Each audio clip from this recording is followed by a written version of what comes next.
Précédemment, au Pays du Loup, mes parents et moi réalisions notre rêve de filmer la vie familiale de la meute des Manitous. Mais notre saison d'observation a pris fin abruptement au commencement de septembre, à la suite de l'épandage d'un dangereux pesticide sur les secteurs fréquentés par les loups.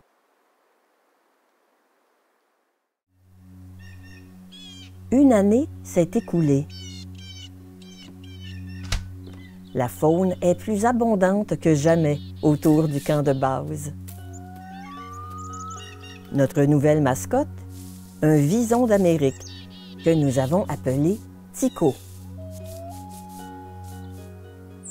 Après quelques difficultés à localiser les loups au printemps et en été, Patte Blanche nous a guidés vers les siens. Et grâce à elle, un automne au-delà de nos espérances se profile à l'horizon. En effet, les Manitous fréquentent un secteur qui se trouve à moins de 5 km du camp, si bien que nous les entendons chanter quand nous faisons le guet dans la baie des Rondouillets. Bon retour au Pays du Loup.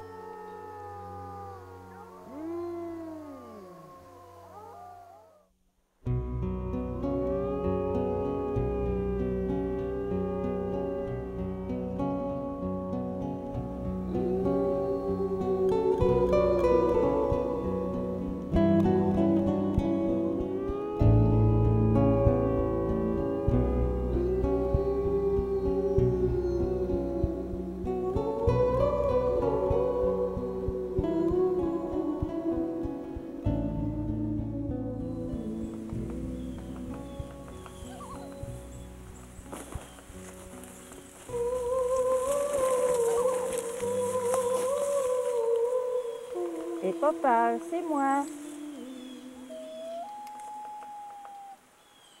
Les Rondouillets connaissent ma voix. Et pas peur, c'est moi.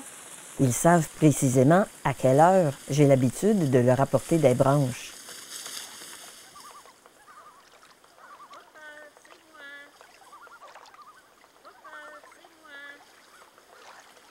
J'offre uniquement des jeunes feuillus sans aucun avenir, que mon père coupe dans les plantations de pins, désignées pour un futur épandage d'herbicides.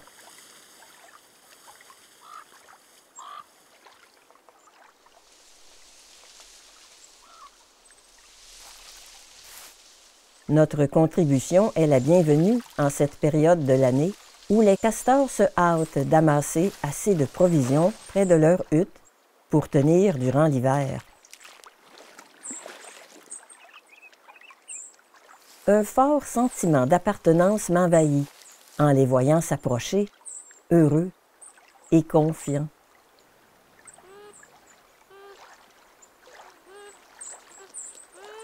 Quelqu'un d'autre observe les castors avec autant d'intérêt que moi.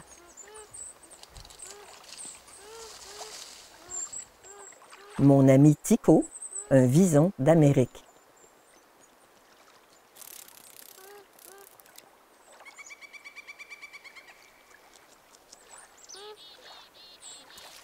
En raison de son expérience, le patriarche est le maître d'œuvre du chantier, celui dont chaque membre de la famille admire l'ingéniosité et l'ardeur au travail.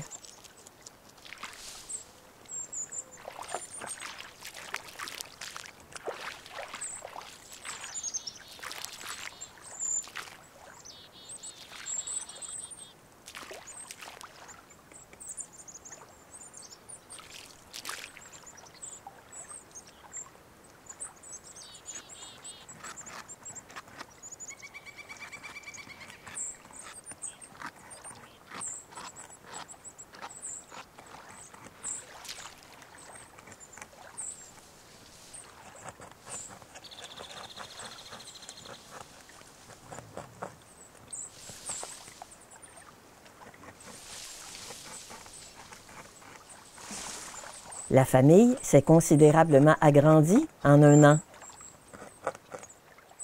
4 générations qui travaillent ensemble pour le bien-être du groupe, qui vivent dans la même hutte, partagent les mêmes garde-manger et qui s'entendent à merveille. C'est du jamais vu chez nos voisins castors.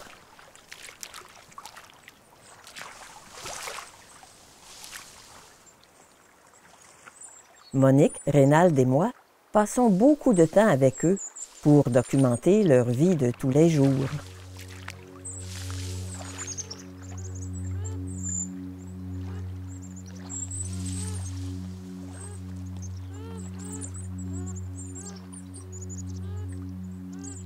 Le nombre 12 est rattaché à plusieurs symboles. Certains y voient un chiffre parfait, le signe de ce qui est achevé. Il peut être interprété à la fois comme la fin d'un cycle ou le point d'harmonie, le point culminant de quelque chose. Pensons aux 12 mois de l'année ou bien aux 12 coups de midi. À l'automne 2011, le clan Rondouillet comptait précisément 12 membres. De leur côté, Hiawatha et Patte Blanche avaient élevé avec succès une nouvelle portée de 7 louveteaux qui nous rappelait beaucoup ceux que nous avions observés en 2010. 4 avaient un pelage gris brunâtre, tandis que celui des 3 autres était foncé.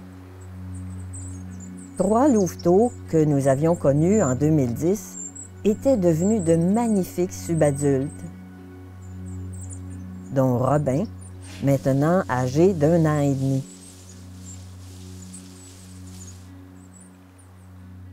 « 12 loups, 12 castors. » Je ne suis pas superstitieuse, mais avec le recul, ce nombre symbolique avait bel et bien un sens pour notre quête, parce que tout au long de l'année 2011, nous allions être témoins des plus beaux spectacles que le pays du loup pouvait nous offrir.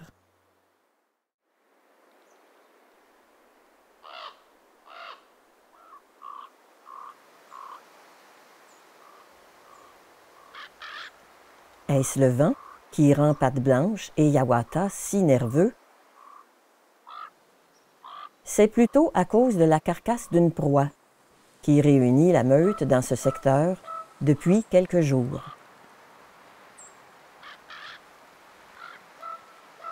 Contrairement à ses parents, Robin semble à l'aise de me voir debout près du véhicule.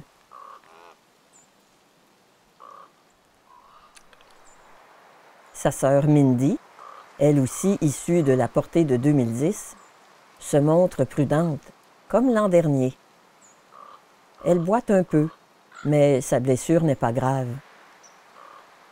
Quel chemin parcouru pour ces 2 loups!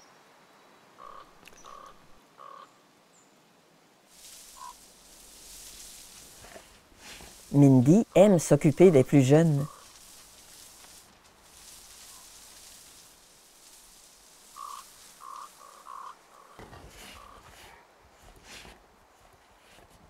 Mindy et Robin y sont pour beaucoup dans le fait que nous pouvons observer la nouvelle portée de Patte Blanche.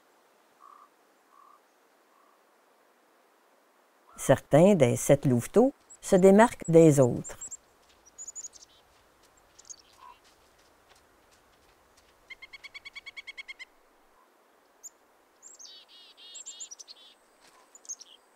Tamara, une louve au tempérament de meneuse, est particulièrement attachante. La petite Anouk se distingue par son mauvais caractère et son audace. Impossible de la confondre avec les autres loups noirs, très timide. Quant à Grisette, elle arbore un look unique en son genre. Et que dire de la belle Winnie?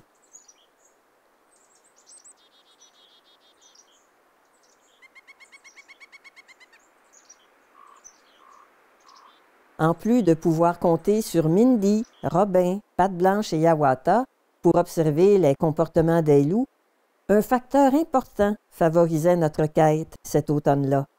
La meute des Manitou fréquentait une vaste région vallonnée, composée de clairières et de petits chemins, où la repousse de feuillus attirait le roi de nos forêts.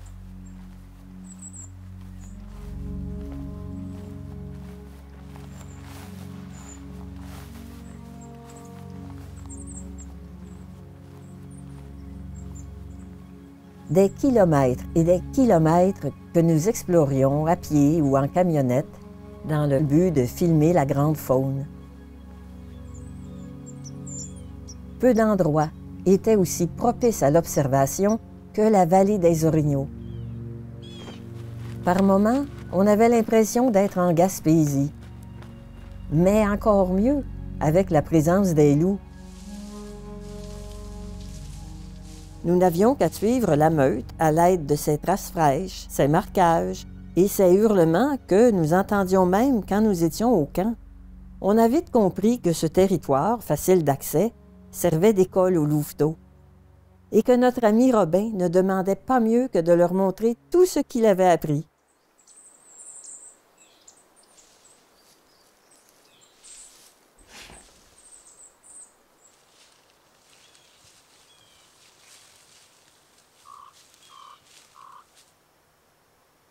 L'odorat très développé de Robin lui permet de savoir à quand remonte le passage d'un orignal, s'il s'agit d'un mâle ou d'une femelle.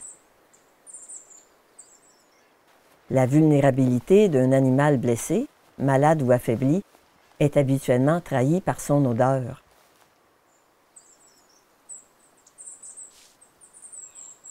Le loup étant un prédateur prudent et opportuniste, Robin demeure à l'affût de la moindre faille chez ses proies. Anouk et d'autres jeunes accompagnent leur grand frère. Un ventre bien rempli ne leur donne pas congé de leçons. Même pour une jeune louve aussi douée que Tamara, l'art de déceler les signes de faiblesse d'un cervidé requiert un certain apprentissage. D'où l'importance du mentorat exercé par son aîné.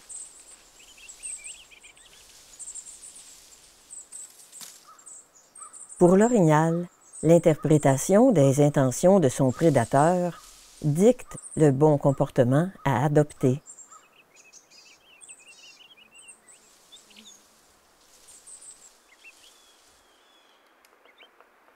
Cette femelle ne flaire pas l'adrénaline associée à l'excitation du loup en chasse.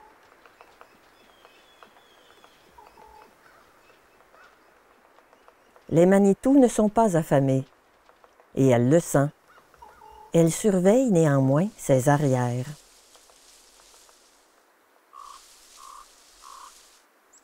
Sûre de sa force, et sachant qu'elle peut trouver refuge dans un lac tout près, elle évite de céder à la panique quand les louveteaux s'approchent.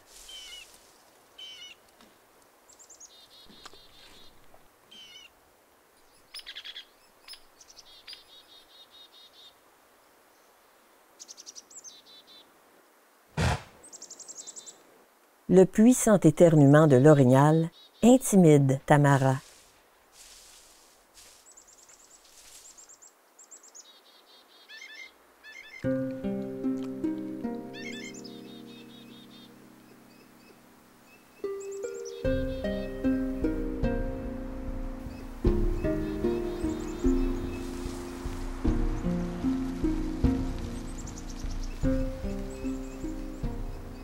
Robin entraîne ses protégés dans une autre aventure.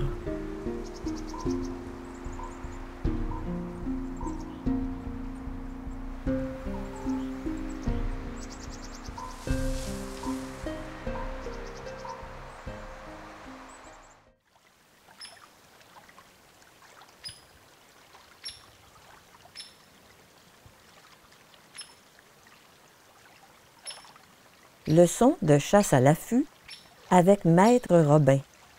Le mot d'ordre, rester discret. La patience d'Anouk et de Grisette est mise à rude épreuve. Les loups ont le vent de face. En plus de son odorat, Robin a beaucoup d'intuition et une parfaite connaissance de son milieu. Il perçoit la présence de 2 orignaux, dont l'un pourrait être un jeune du printemps. Cela l'incite à envisager une stratégie plus dynamique que le guet utile pour traquer un castor. d'autant plus que les louveteaux s'agitent, risquant à tout moment d'alerter une possible proie.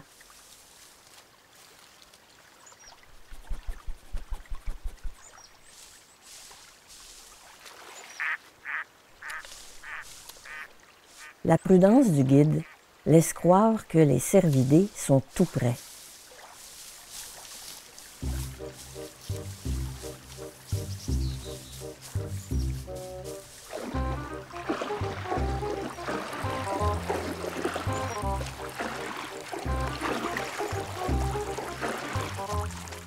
L'orignal a flairé le danger.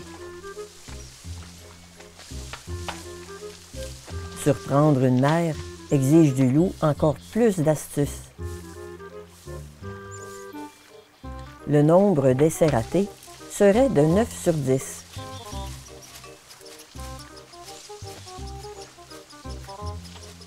Malgré sa bonne volonté, le bilan de Robin correspond à cette statistique.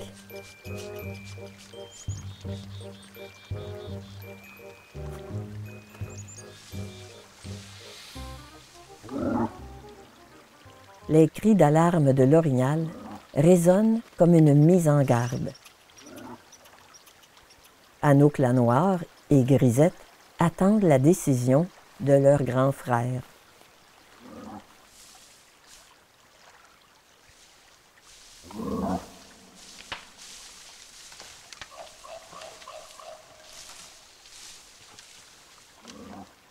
Le loup renonce.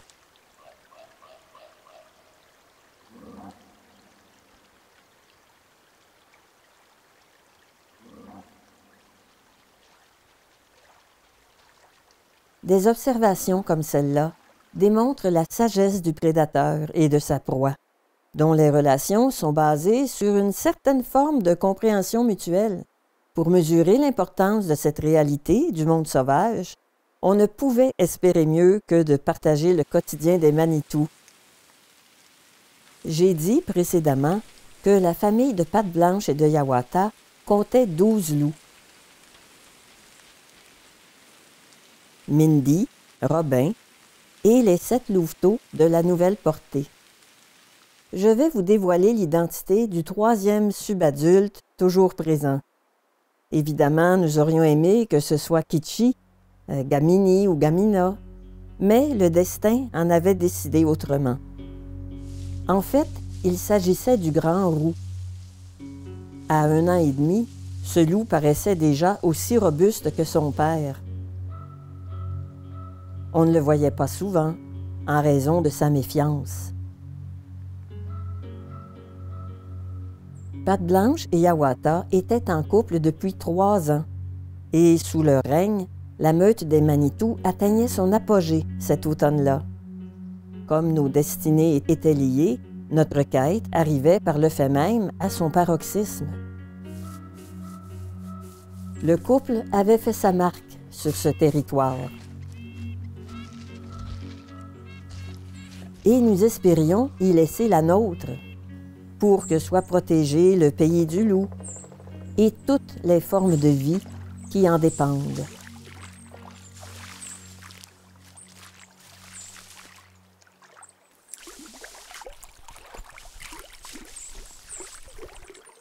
L'amas de provisions de nos voisins castors s'accroît de jour en jour.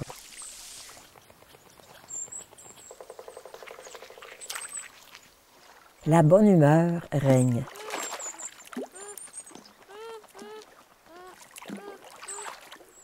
Tico rôde dans la baie.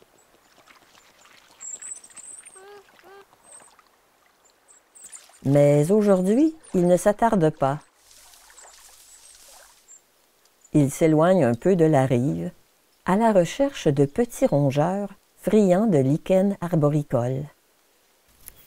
Les campagnols à dos roux de guapeur.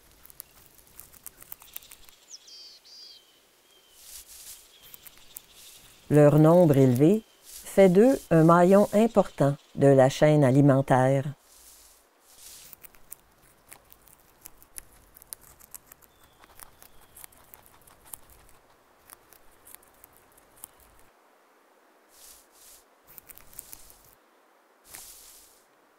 Cette chouette rayée attend le moment propice pour fondre sur sa proie.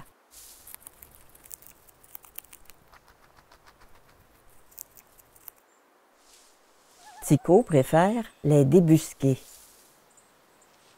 Son odorat et son ouïe le guident. Sa curiosité demeure cependant son principal atout.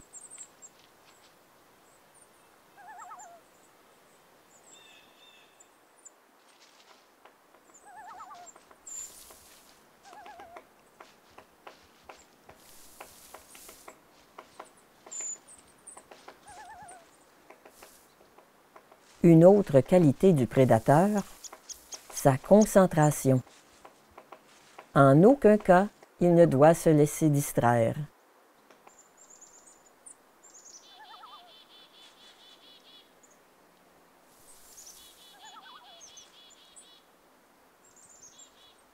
En fait, Tico cherche un passage assez grand pour lui permettre de pénétrer dans le refuge des campagnols.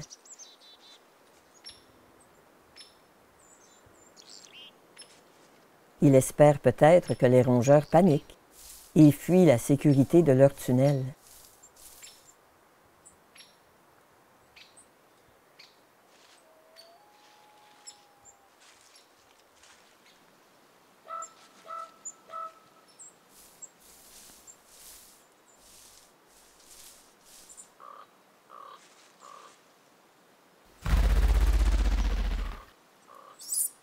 Cette fois, ça y est.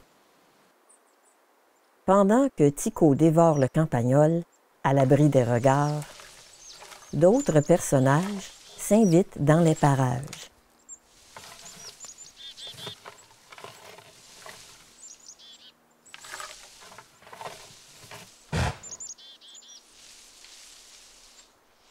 Même s'il tente de mettre en valeur son premier panache, ce jeune orignal a très peu de chances de séduire une femelle.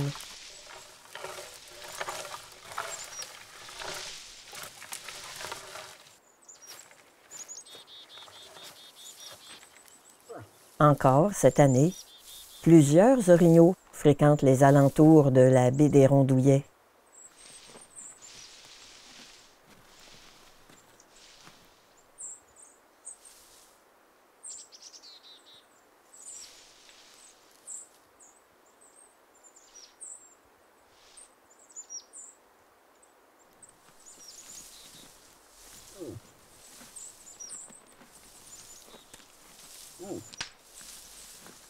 Le vison se retrouve entouré de géants.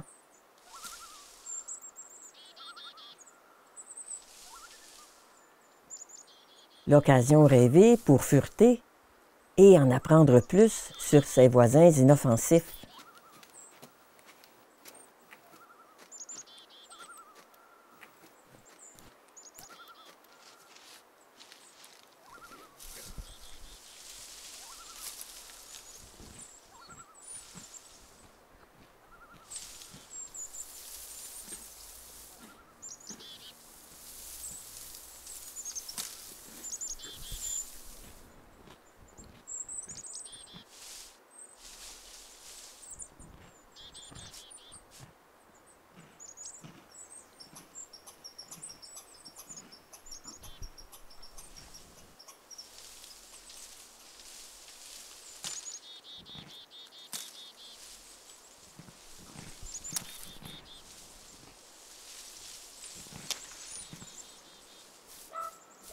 Sa curiosité étant satisfaite, Tico passe à autre chose.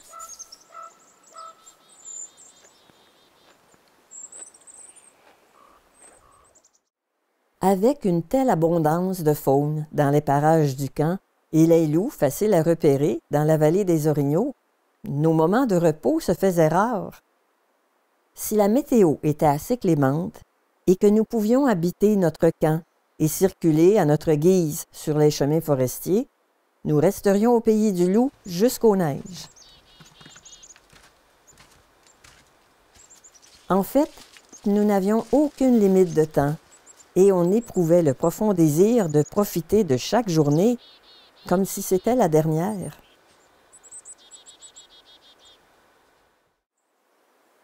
Dans le prochain épisode, je serai aux premières loges pour assister à une rencontre où Tycho échappera de justesse à la mort.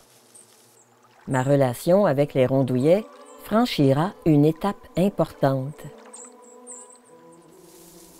Chez les loups, Patte Blanche sera accueillie avec joie, affection et respect par la meute, ce qui nous donnera la chance d'observer des interactions sociales des plus intimes. Tout cela et plus encore au pays du loup.